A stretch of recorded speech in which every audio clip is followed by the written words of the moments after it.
Welcome to Kadampa podcasts. These podcasts offer practical solutions to daily challenges and help guide us to a happier and more peaceful state of mind. In each episode, you will find an extract from a teaching given by one of various Kadampa Buddhist teachers worldwide. All these teachings are inspired by the profound wisdom of Venerable Geshe Khalsang Gyatso Rinpoche, a Buddhist master for our time. We hope you enjoy listening. Okay, so this is in the chapter, the 20 secondary delusions. So distraction is a secondary delusion.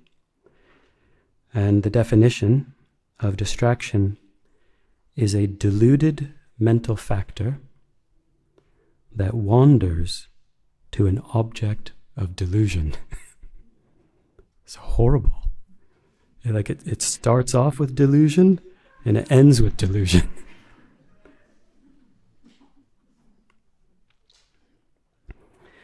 Okay, so the definition of distraction is a deluded mental factor that wanders to an object of delusion.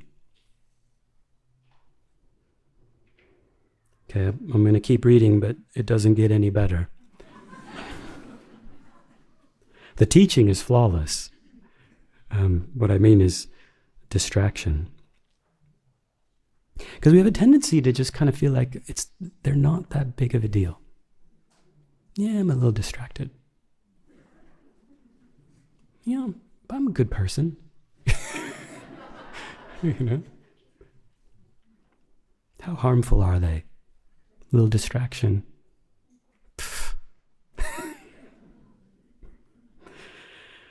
Distraction makes us lose our concentration on our spiritual practice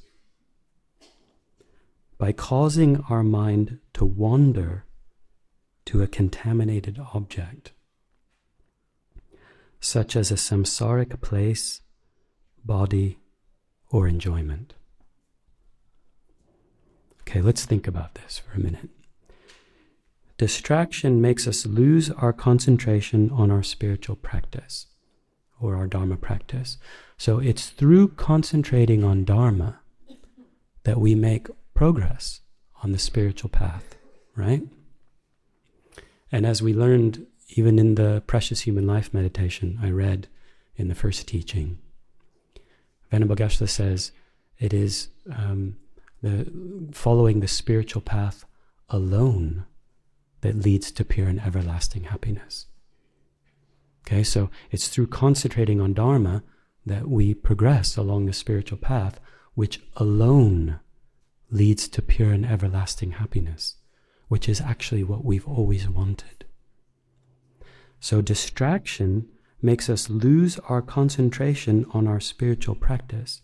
Okay, so it obstructs our progress on the spiritual path, which alone leads to the fulfillment of our deepest wishes.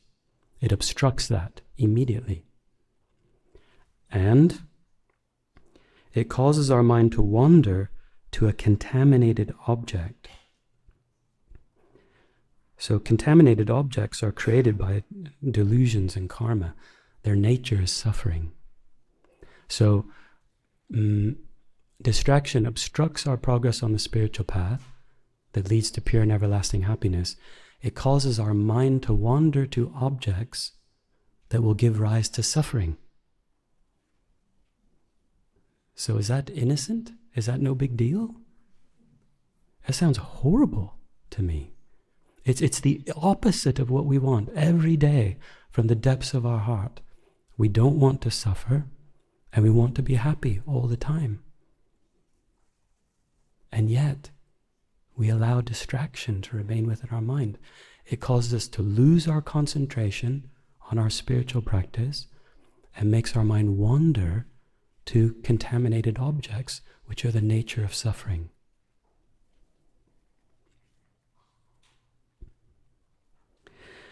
The object of distraction can be any object of anger, an object of attachment, or an object of ignorance. So the objects of our distraction are mental poisons. It can be an object of attachment, an object of anger, or an object of ignorance. So we probably know that in our formal meditation, we are often distracted by objects of attachment. And at that time, we can call that mental excitement. But not just in formal meditation, also in our daily life.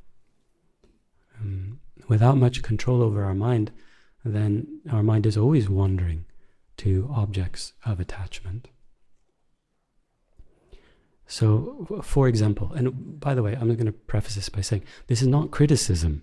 It's just, it's interesting to see how easy it is to develop distraction. Okay? So, for example, when we're happy to enjoy our temporary pleasures, which are the pleasures of samsara, through beautiful forms, sounds, smells, tastes, and objects of touch. Okay? While ignoring or forgetting Dharma practice, at that time we're distracted. Okay? So how easy is that to be distracted?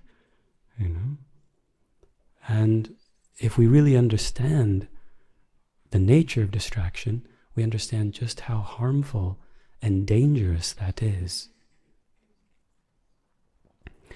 Okay, so we know our objects of attachment, and we also know our objects of anger.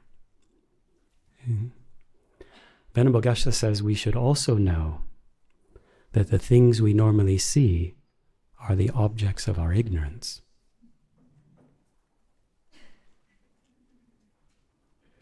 So that's very interesting. So here's a question you can think about. If we assent to the things we normally see, believing they're true, are we distracted or not? Maybe this distraction thing is a big problem. Big problem. And Venerable Geshe ends the comment. It's interesting because this commentary is very brief, but there's so much in here. So the very last sentence in the commentary to what is distraction, Venerable Geshe says, distraction is the worst obstacle to our spiritual development. Distraction is the worst obstacle to our spiritual development. So the worst obstacle to our spiritual development, it's not our family. Okay. The worst obstacle to our spiritual development is not our responsibilities at work. The worst obstacle to our spiritual development is not our noisy neighbor. The worst obstacle to our spiritual development is not even some physical sickness or disease. The worst obstacle to our spiritual development is in our own mind. It's frightening. But from one point of view, good news, because we can do something about it through our Guru's blessings and through practicing Dharma. Okay? We need to be patient because it's a big job. But we need to be able to recognize clearly what is distraction, understand how it is interfering with my progress on the spiritual path, how it is creating so many problems, because distraction is wandering to objects of delusion. So what do delusions do to us just every day, let alone from life to life? Just every day, what do our delusions do to us? Well, delusions always interfere with our mental peace, which means they destroy our happiness and they cause physical and mental pain. None of this we want. So distraction is always leading us to the opposite result of what are our deepest wishes. Okay? So then we understand distraction is the worst obstacle to our spiritual progress, our spiritual development. If you feel inspired by this podcast, then dive deeper into timeless wisdom of modern Kadampa Buddhism by following the link in the episode description. We look forward to reconnecting with you in the next episode of Kadampa Podcasts.